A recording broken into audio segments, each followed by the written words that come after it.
So welcome, Carlien, to Kindred OT TV.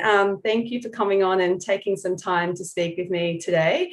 And I haven't spoken to you for a long time, so just thank you for coming on, and I'm looking forward to hearing where Sense Rugby or the Sense brand is at now. So welcome. Thank you. Thank you so much for having me. It's nice to see your face again, even if it's through a screen. I know, it's actually been a long time. That little photo of Jessie and Jay's pops up every now and then on my stuff, and I'm like, oh my gosh, it was so little, such a long time ago. But it's nice to see you again. Before we dive into our interview, I just wanted to take a moment to acknowledge the traditional custodians of the land I'm coming to you from today, which is the Yaegl people, and pay my respects to elders past, present and emerging. And I would like to do the same and just acknowledge the traditional owners of the land I'm on today, the Wurundjeri people, and just pay my respect to elders past, present and emerging. Thank you. All right, are you ready to dive into our interview? I think so. Let's see. Pretty easy. It's I guess for those who've not come across you, which I'm sure most people in the OT world have heard now of Sense Rugby, but if you can share a little bit about your individual OT journey and the Sense Rugby and now Sense Sport journey as well. Sure. So as Lee mentioned, my name's Carlien Parahi. I have been an OT since 2011. And I think when I started having this conversation, that sounded very recent, but it's not really anymore. I've been working in private pediatric practice for a long time, really focusing on sensory processing and floor time work, probably about I'd say it was about 4 or 5 years into my career. I started kind of exploring this concept with my husband, Jesse Parahi, who's he's not anymore, but he played rugby sevens for the Australian Olympic team and the Australian team for a long time. We started exploring this concept of using rugby as a form of therapy. It started with me just kind of pulling him into all of my sessions going, wow, you are like this perfect human for just helping kids engage in heavy work and engage in tackling and rolling and crashing.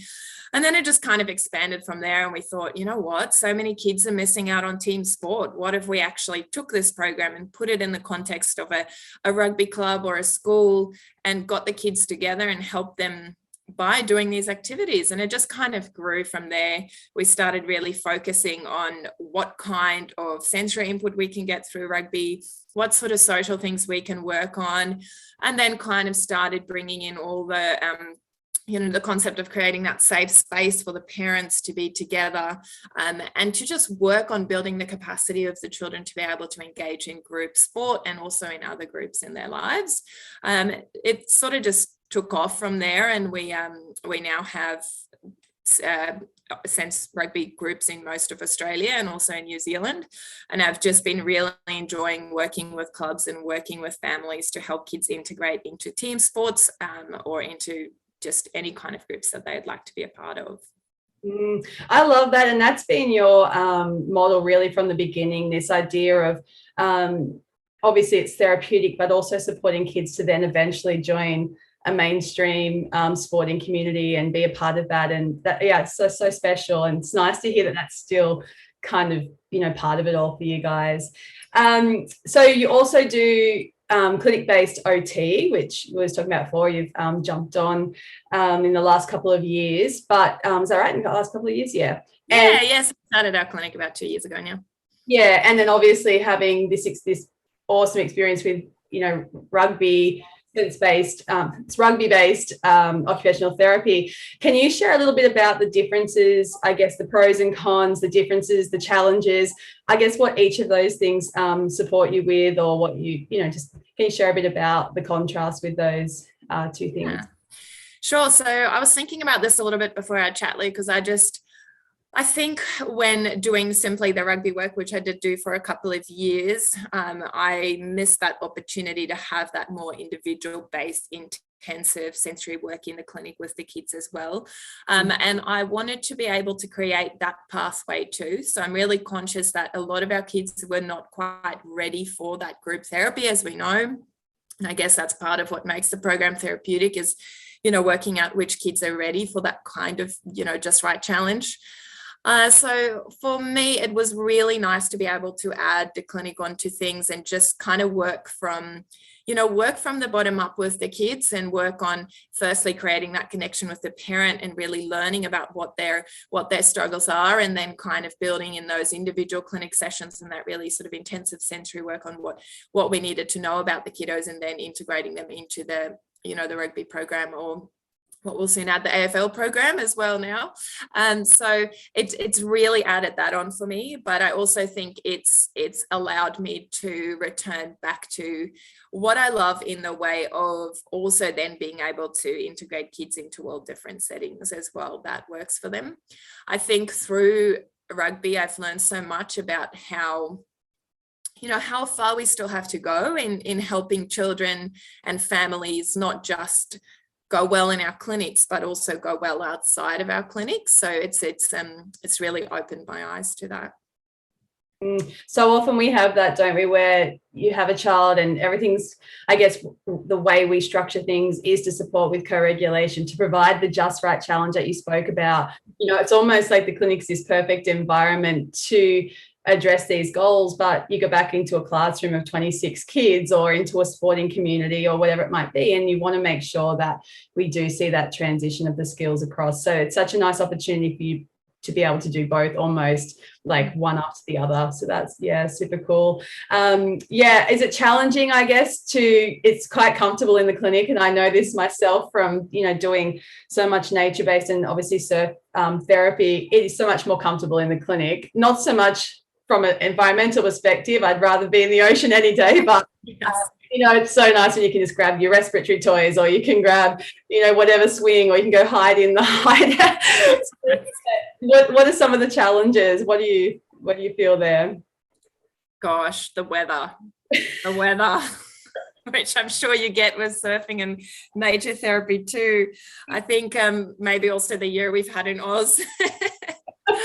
I think it is really, it really challenges our OT minds to go out of our comfort zone and put ourselves in that context of the world really, and go, oh my goodness, I can't just do exactly what I would usually do in the clinic here. Now, I think in some situations when we're starting at a certain point, in order to reach that regulated space, we may need the clinic with some of our kids. Not necessarily, but it certainly helps it. It helps us to be able to get to that point quicker and gain more from therapy quicker. But then I think there comes a point where, when you kind of feel like you're getting a bit complacent in the clinic, you're kind of like, okay, I'm getting this kid regulated, I know what they need.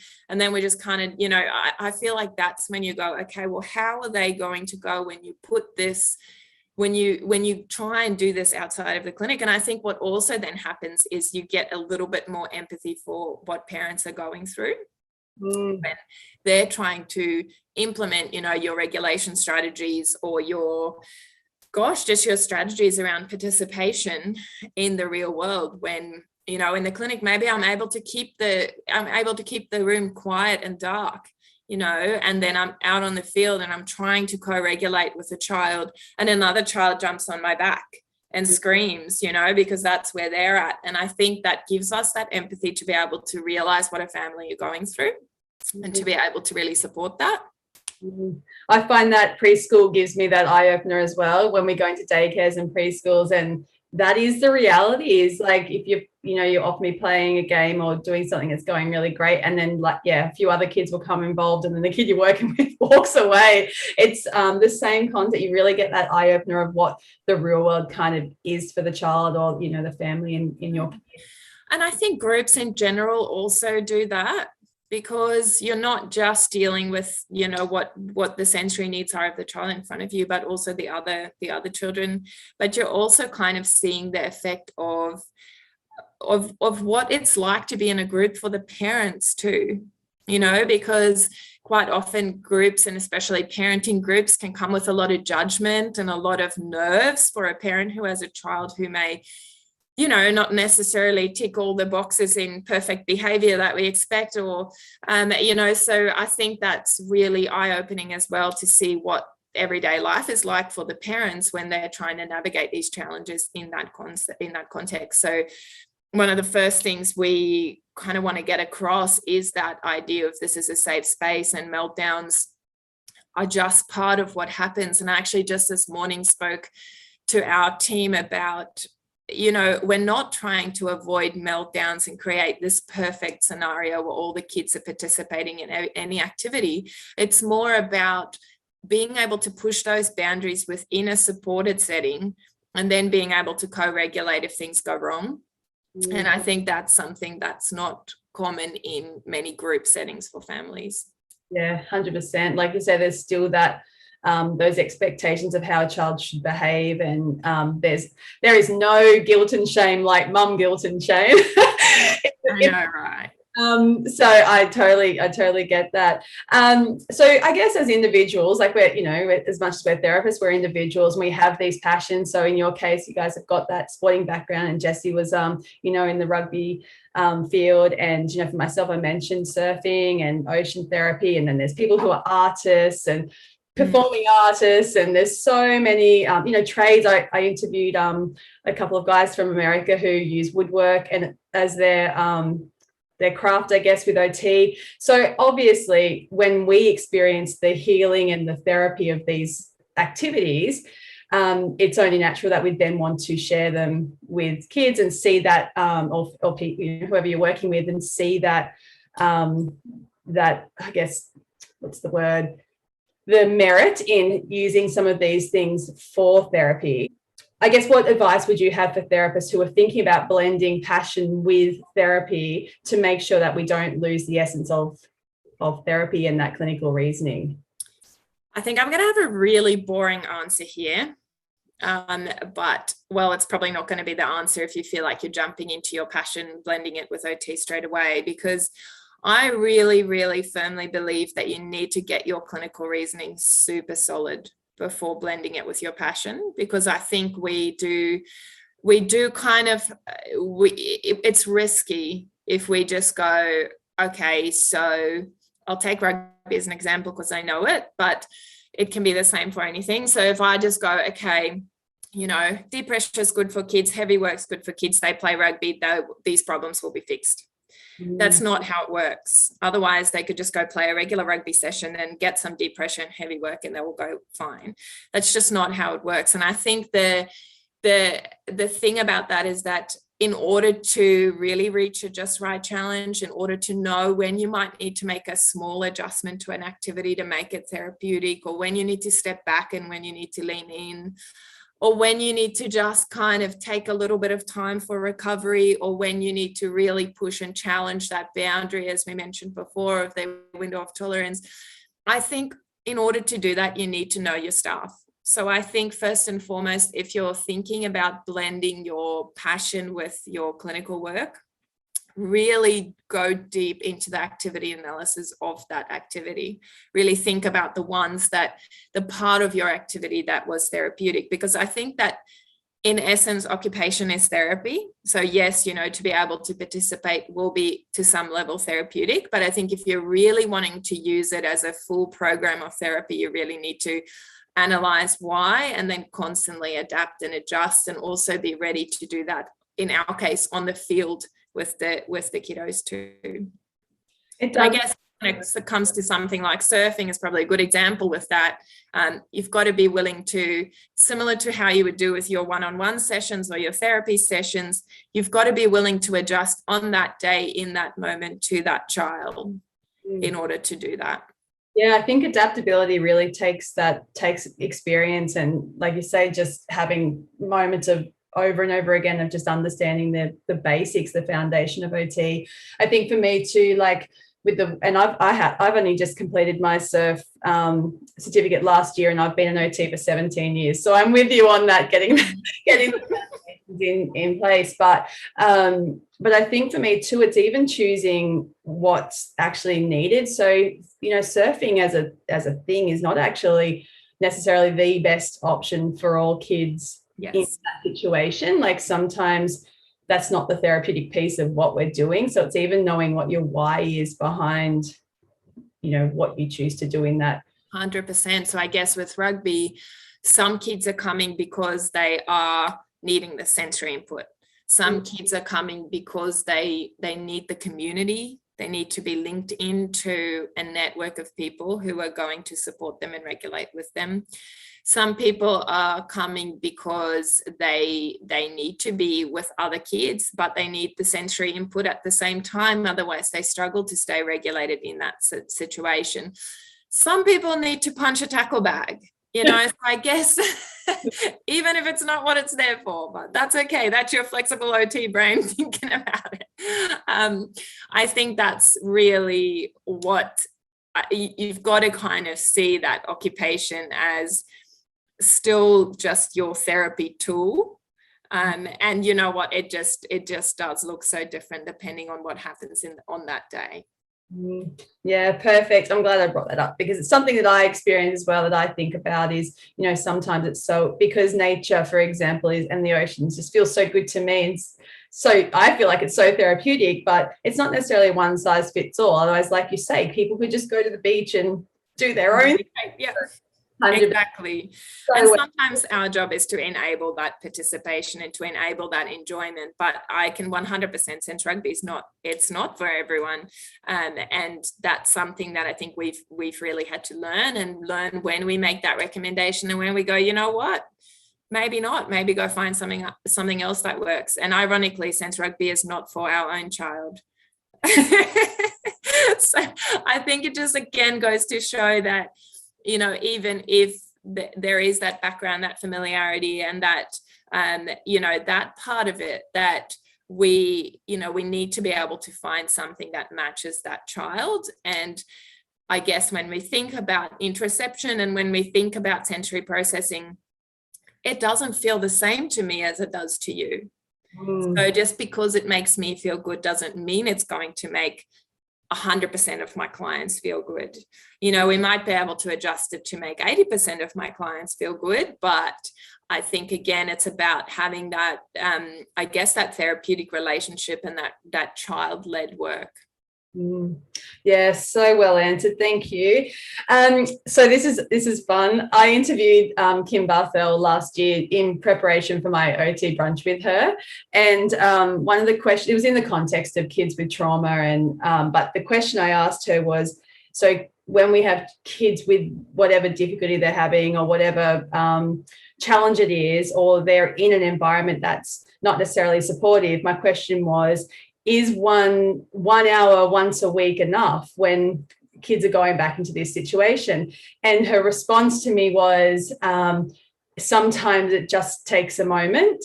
And so sense rugby would be filled with moments on moments on moments. So I would love to hear your perspective on that. Oh my gosh, I hadn't heard that. And I think it's kind of made me think a lot. I have to 100% agree with this. So some people might know, but often when we start a new sense rugby area, we go to a launch and we just run one session.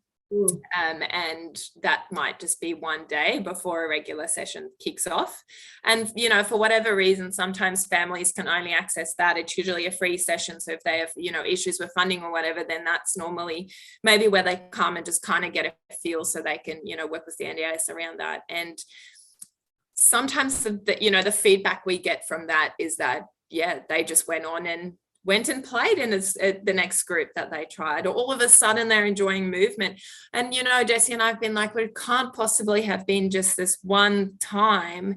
But I think that just resonates with me so well, in that what we're really starting is just like a spark, right? Just that one time when this one event was a safe one can be enough for some of our kids, especially with that trauma background, which I'm just so immersed in right now. Yeah. That can just be, you know, enough to just, I guess, start something. And for me, that was kind of what we started the program with, because we didn't expect it to go the way it has, and we didn't expect to be able to run so many sessions. But, you know, for us, it's about creating or starting or changing the cycle to just be into, oh, hey, I could enjoy sport. Maybe this could be something that makes me feel good. On the other side, it can also be, you know, the one time that a child feels safe. if they've never really had, especially if they've never had therapy, which is actually quite common in the groups we run, because sometimes parents may be happy to engage with a rugby group, but not necessarily one-on-one therapy or the word therapy. So especially in those situations, we've seen that kind of like, for the first time, they sort of feel good and they want to hug everyone that's around them, and they, like that kind of opening up, or that body relaxing into the green zone. So I think that really, really makes a difference too. That's so true. I think that whole concept of, because I think as therapists we are sometimes just feeling like we have to do so much and get so far with things before we're going to see a shift, when really can see shifts in moments all of the time. And it just, that comment that her response to me had really stuck with me since then, because it makes me feel like, it reminds me that I have moment on moment on moment in my sessions to connect and to make an environment safe, or an activity safe enough to just try, or feel open enough just to have a go. And I think some of that, a lot of that would be that therapeutic relationship as well as the safe environment. So yeah, so awesome. My last thing is, what's happening with the Sense brand, I guess, or you mentioned AFL. Where can people find you if they want to know more, or they just, they might have a child, they might be a therapist themselves and want to send kids to you? Where can we find, and what's happening with Sense Rugby?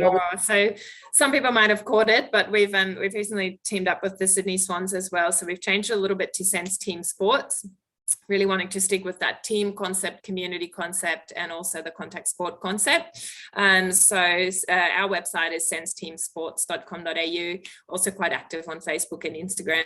So it's always a good way to reach out to us. And there's loads of different ways to get involved, whether to do a program or to volunteer or to become a Sense Rugby, Sense AFL provider, or just get in touch. We always love to hear from people.